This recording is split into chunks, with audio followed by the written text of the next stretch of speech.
আচ্ছা আমরা সব সময় তো জানতে পারছি যে সবার শপিং বাজেট কত, বাট তোমারটা তো এখনো জানলাম না, তোমারটা কত বলো। এটা কি বলা ঠিক হবে? হ্যাঁ কেন বলবা না। আসলে আমার এবার ঈদের শপিং বাজেট হচ্ছে 6 লাখ। আমার গার্লফ্রেন্ড ইউএসএ থাকে, ও আমাকে টাকা পাঠিয়ে দিয়েছে। কি গার্লফ্রেন্ড ইউএসএ থাকে মানে? তুমি আগে আমাকে বলবা না, আমি একটা বয়ফ্রেন্ড বানাইতে আমাকে 10 লাখ টাকা শপিং বাজেট দিত। কি এত বাজে কথা? গাইস আমি আগে জানলে আমার বাজেট 10 লাখ টাকা রাখতাম। তো আমার তো ভালোই লাগতেছে না, মানুষের বয়ফ্রেন্ড নাকি কত কত টাকা পাঠায়, আমার তো বয়ফ্রেন্ড। কি বলছো তুমি জানো? ওখানে ওর গার্লফ্রেন্ড 6 লাখ টাকা পাঠিয়েছে শপিং করার জন্য। আরে এটা প্র্যাঙ্ক করছি।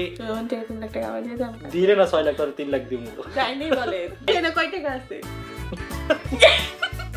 এটাতে যেই টাকা আছে একটা মার্সিডিজ কিনতে পারো। মার্সিডিজ?